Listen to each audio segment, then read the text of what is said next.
তোমার নাম কি ভাইয়া? আবিদ। বলো তো তোমার তোমার স্টোরি কি একটা বলতে যাচ্ছিলাম, আমাকে বলো তো একটু শুনি। আসলে দেখা গেছে যে প্রায় এখন থেকে 2.5 বছর আগে আমি আমার একটা ফ্রেন্ডের বাসায় যাই, ফ্রেন্ডের নামও উল্লেখ করি, ওর নাম মোহাম্মদ আতিকুর রহমান। ওর বাসায় যাই, বাসায় যাওয়ার পরে আমাদের সবসময় কথাবার্তা হয় বই নিয়ে। দেন ওর বাসায় যখন যাই ও বলে যে মামা আমি একটা নতুন বই কিনছি, তুই কি দেখবি বইটা? আমি বলি না, এখন বইটা দেখার ইচ্ছে নেই, তোর বাসায় এতদিন পরে আসছি, আমি একটু আড্ডা দিই। তো বলে বইটা দেখ না একটু। আমি বলছি না বই দেখবো না, তুই নাইলে বই থেকে কিছু একটা বল। ফায়ার পরে আমাকে 116 পৃষ্ঠা ওই যে লাস্টের দিকে আপনি যেটা লিখছেন ওমর আসমাকে নিয়ে যে দেখে, আমি যদি ওই আপনি যদি পাখি হয়ে উড়ে যান তবে আমি আসমান হবো, সেই কথাটাও আমাকে বলে। আমার কথাটার সাথে সাথে মাথায় ক্যাচ করে। দেন আমি ওই দিন বিকালে বাসায় আসার পরে আমি ডাইরেক্ট রকমারিতে ঢুকে আসমান লিখে সার্চ দিই। আমার কাছে প্রচ্ছদটা দেখে এতটা ভালো লাগেনি। পরে অ্যারাউন্ড তার থেকে প্রায় 2 মান্থস লেটার পরে আমি হলাম ফেসবুকে ঢুকে, আমার বই নগরের সাথে খুব ভালো পরিচয়। তাদেরকে আমি নক করে বলি আসমান নামে বইটা আছে? তারা বলে জি অবশ্যই আসমান বইটা আছে। কত? 100 টাকা। আমি এক্সপেক্ট করতে পারি যে আসমান বইয়ের দাম 100 টাকা কম দাম হবে। পরে আমি কিনছি, কেনার পরে আমার প্রচ্ছদ ভালো লাগে। পরে আমি আমার রেসিপিতে ফেলা রেখেছি। আমি বললাম শুরুতে যে আমার জীবন খাহেশাপূর্ণ ছিল। পরে গত রমজানে তোমার জীবন খায়েশাপূর্ণ মানে মানে তোমার মানে তুমি দিনের উপরে ছিলে না, একদম দিনের উপরে ছিলাম না। মানে তুমি কি জেনারেল লাইনে পড়ো? হ্যাঁ, আমি জেনারেল লাইনে। কিসে পড়তা তখন তুমি? আমি তখন ক্লাস 10-এ পড়ি। আচ্ছা। পরবর্তীতে মানে আমি এখন তোমাকে যেমনটি দেখছি তুমি এরকম ছিলে না, একদম আমার মতো এরকম ড্রেস আপ ছিল। হ্যাঁ, এরকম ছিল। ওকে। আমার শরীরে ট্যাটু করা ছিল। আলহামদুলিল্লাহ এখন অনেকগুলো ট্যাটু উঠানো হয়েছে। আর হলো গিয়ে 25 রমজানে, গত 25 রমজানে ঠিক তার আগের দিন 24 রমজানে রাত্রেবেলা আমি একটা খুব বড় সড়ো আমি একটা পাপ করে বাসায় আসি। কেউ জানে না, শেয়ার করতে যাচ্ছি না, ওটা দরকার নেই। ওটা পাপ করে আসার পরে হঠাৎ করে আমি 25 রমজানে সকাল থেকে প্রচুর অসুস্থ। একেবারে আমি অসুস্থ, পুরো বিছনায়, আমি আর উঠতে পারতেছি না বিছনা থেকে। ভাই আমার সাথেই ছিল, ভাই আমাকে দেখছিলাম আমি কিরকম অবস্থা বিছনায়। পরে 27 রমজান বা দেখি ঠিক 28 রমজান, আমি এক্সাক্ট মনে নেই।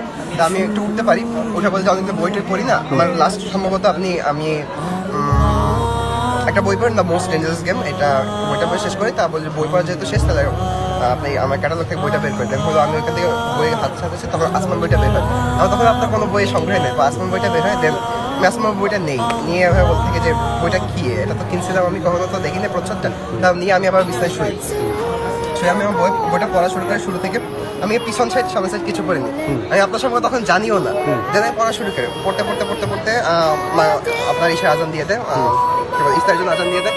আমি ইফতার করে নামাজেও যাইনি, ওখানে গেছি শুয়ে পড়ে বইটা পড়ছি। পড়ার পরে একদম সর্বশেষ সব পড়া শেষ। দেন আমি নিজেকে প্রশ্ন করা শুরু করলাম যে ওমর নামে একটা ছেলে, আমি তখনও জানতাম না যে পড়া শেষ করলা তুমি? হ্যাঁ, আমি ওই এক বছরতেই পুরো পড়া শেষ করছি। আমি তখনও বুঝতে পারিনি যে মানে এই গল্পটা যে মানে একটা ফিকশন বেসড অন ফ্যাক্ট, এটা যে একটা উপন্যাস, আমি বুঝতে পারি। আমি বলতেছি যে ওমর নামে একটা ছেলে ওইভাবে হেদায়েত পাইলো, ওইভাবে আল্লাহকে চিনলো, এভাবে মানে ভালোবাসা কি যে সেটা পরিপূর্ণভাবে বুঝতে পারলো। আমি জীবনে কি করলাম, আমি জীবনে কেন এরকম করলাম না। পরে আমি আমার নিজের মতো করে ইমাম খোঁজা শুরু করলাম যে হ্যাঁ ওমর তো ইসহাক পাইছি, ইমাম ইসহাককে পেয়েছি। আমি আলহামদুলিল্লাহ আমি আমার ইমামকে পেয়েছি, আমি আলহামদুলিল্লাহ তার সাহবতে আছি এখন আলহামদুলিল্লাহ। তুমি একজন ইমামকে খুঁজে পেয়েছো? হ্যাঁ আলহামদুলিল্লাহ। আচ্ছা। তার নাম হলো সাইদুর রহমান।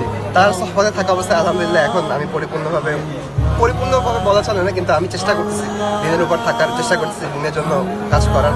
এটাই আলহামদুলিল্লাহ। তার মানে তুমি বলতে চাচ্ছ যে মানে আসমান হচ্ছে সেই বইটা যেটা তোমাকে গাইড করে। অবশ্যই। আল্লাহু আকবার, আল্লাহু আকবার। Thank you so much. আর একটা জিনিস আমি বলতে চাই যে মানুষ অনেকে বলে যে আমি ওমর হতে চাই, আমি সাজিদ হতে চাই, বা আমি হিমু হতে চাই। আমি বলবো যে গুটি কতক মানুষের শিবলি হওয়া উচিত।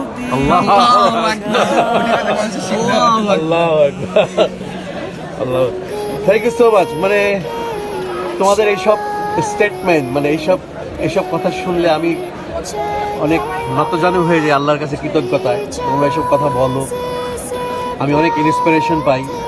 একটা বই মানুষকে গাইড করে, একটা বই মানুষকে হেদায়েতের দিকে টানে। আলহামদুলিল্লাহ, আলহামদুলিল্লাহ।